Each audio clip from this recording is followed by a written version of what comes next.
Assalamu alaikum guys, I'm Mubashir Latif. I am ex virtual university student of MBA program.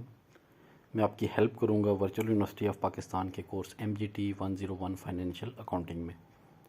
आज का जो topic of discussion है वो है न्यू हैंडआउट्स का chapter number 13 page number 256 final accounts with adjustment. याद रखिएगा ये फाइनेंशियल अकाउंटिंग का भी और आपके फाइनल एग्ज़ाम के पॉइंट ऑफ व्यू से भी ये सबसे ज़्यादा इंपॉर्टेंट चैप्टर है। इसको अच्छी तरह प्रिपेयर करिएगा। इसमें से MCQs भी आएंगे काफ़ी और इसमें से प्रैक्टिकल क्वेश्चन भी आएंगे।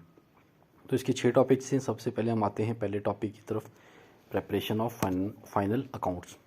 तो नाम से ही आपको आइडिया हो रहा होगा कि इसमें आप अपने अकाउंट्स को फाइनलाइज करते हैं। आपका अकाउंटिंग साइकिल जो या अकाउंटिंग प्रोसेस जो कि जर्नल से शुरू होता है। जर्नल में आप तमाम ट्रांजैक्शंस को रिकॉर्ड करते हैं डिफरेंट नेचर के। उसके बाद आप लेजर बनाते हैं। लेजर में आप एक नेचर ऑफ अकाउंट्स को सेम नेचर ऑफ अकाउंट्स को इकट्ठा करते हैं। इकट्ठा करने के बाद आप हर लेजर अकाउंट का बैलेंस ट्रांसफ़र करते हैं ट्रायल बैलेंस में। तो ट्रायल बैलेंस के बाद आगे चौथी स्टेज पे आता है फाइनेंशियल स्टेटमेंट्स, जिसमें आप अपनी फाइनेंशियल स्टेटमेंट्स बनाते हैं। फाइनेंशियल स्टेटमेंट्स 4 होती हैं लेकिन एलिमेंट्स ऑफ फाइनेंशियल स्टेटमेंट 5 होते हैं। पहली से शुरू करते हैं। सबसे पहली जो फाइनेंशियल स्टेटमेंट है ये है इनकम स्टेटमेंट, जिसको प्रॉफिट एंड लॉस अकाउंट भी कहा जाता है। Profit and trading and loss account भी कहा जाता है। ट्रेडिंग अकाउंट भी कहा जाता है। डिफरेंट इसके लिए नाम यूज़ किए जाते हैं। तो ये सारे नाम इनकम स्टेटमेंट के ही हैं। तो नाम से ही आइडिया हो गया होगा कि इसमें आप कैलकुलेट करते हैं इनकम को। इनकम को कैसे कैलकुलेट करते हैं? आप अपने बिज़नेस के एक ख़ास रिपोर्टिंग पीरियड, अकाउंटिंग पीरियड भी कहते हैं, रिपोर्टिंग पीरियड भी कहते हैं, जो नॉर्मली 1 साल होता है, लेकिन 1 साल से कम भी हो सकता है, 1 साल से ज़्यादा भी हो सकता है। बिज़नेस एंटिटी की नेचर और मैनेजमेंट की रिक्वायरमेंट के हवाले से या प्रोप्राइटर की रिक्वायरमेंट के हवाले से। तो उस एक ख़ास रिपोर्टिंग पीरियड में, जिसको हम अज्यूम कर लेते हैं कि 1 साल है, तो उस 1 साल में आपके जो अखराजात हुए होते हैं और आपने जो आमदन की होती है उसका जब आप डिफरेंस लेते हैं तो आपको पता चल जाता है कि आपके बिज़नेस ने कितनी इनकम या कितना प्रॉफिट लिया है। इनकम स्टेटमेंट बेस करती है इस इक्वेशन की, प्रॉफिट की इक्वेशन के ऊपर। Income minus expenses is equal to profit.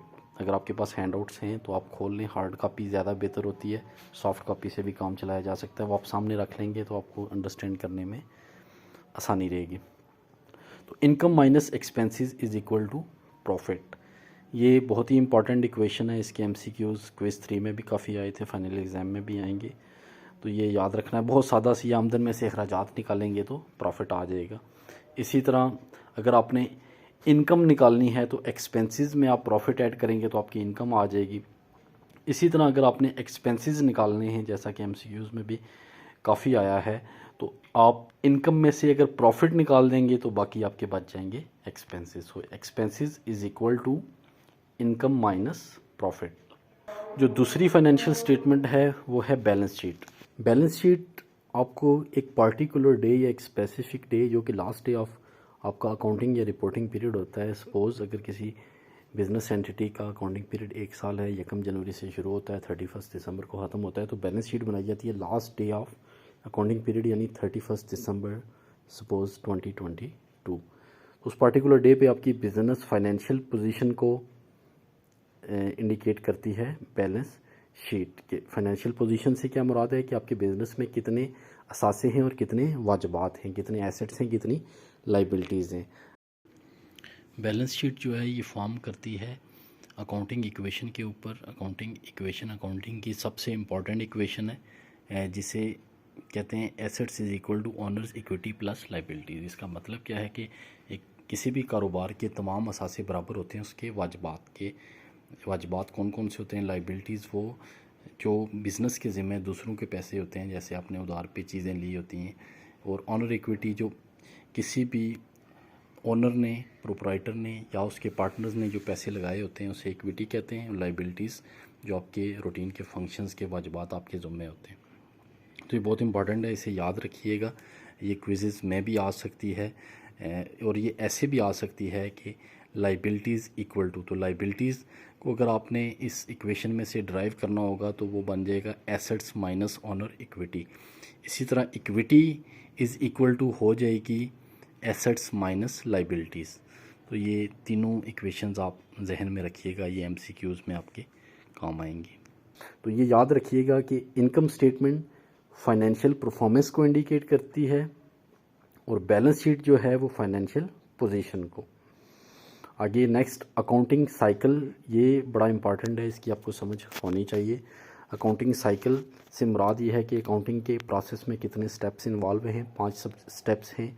सबसे पहले जर्नल है, उसके बाद लेजर है, लेजर के बाद ट्रायल बैलेंस है, ट्रायल बैलेंस के बाद फाइनेंशियल स्टेटमेंट्स हैं, फाइनेंशियल स्टेटमेंट्स के बाद सोर्स डॉक्यूमेंट हैं। फाइनेंशियल स्टेटमेंट तो मैं आपको पीछे एक्सप्लेन कर चुका हूँ। सोर्स डॉक्यूमेंट्स की आपकी फाइनेंशियल स्टेटमेंट्स जो जितनी भी आपने अपनी बिज़नेस नीड के वाले से बनाई हैं, आपको बताया टोटल 4 होती हैं। 5वां जो है सोर्स डॉक्यूमेंट्स होता है या नोट्स टू फाइनेंशियल स्टेटमेंट्स, यानी आपकी फाइनेंशियल स्टेटमेंट्स को सपोर्ट करने के लिए, उनकी ज़रूरी वजाहत के लिए, उसकी तफसील के लिए जो डॉक्यूमेंट ज़रूरी होते हैं, जो आपने साथ लगाए होते हैं अपनी फाइनेंशियल स्टेटमेंट्स के, उनको सोर्स डॉक्यूमेंट्स या नोट्स टू फाइनेंशियल स्टेटमेंट कहते हैं। तो ये फाइनल अकाउंट्स बनते कैसे हैं? आप अपने लेजर अकाउंट से ज़रिए बैलेंस ट्रायल बैलेंस में लाते हैं। ट्रायल बैलेंस से फिर आप सेग्रीगेट करते हैं कि आपके जितने भी बैलेंसेस हैं वो किस कैटेगरी में फॉल करते हैं। वो इनकम हैं, वो एक्सपेंस हैं, वो एसेट हैं, वो लाइबिलिटी हैं, या वो ओनर इक्विटी यानी कैपिटल हैं। इनकम और एक्सपेंस के तमाम balances profit and loss account में, इनकम स्टेटमेंट में रिकॉर्ड किए जाते हैं, वो वहाँ पे इंटर किए जाते हैं टू एनालाइज द प्रॉफिट और लॉस। जो एसेट्स और लाइबिलिटी से रिलेटेड जितने भी बैलेंसेस होते हैं वो इनकम स्टेटमेंट में आप नहीं लिखते, वो आप लिखते हैं बैलेंस शीट में, टू जज the financial position, assets, liabilities of the business. इसी तरह कैपिटल, जिसको ओनर इक्विटी कहते हैं, वो भी बैलेंस शीट में आता है लाइबिलिटीज़ वाली साइड पे।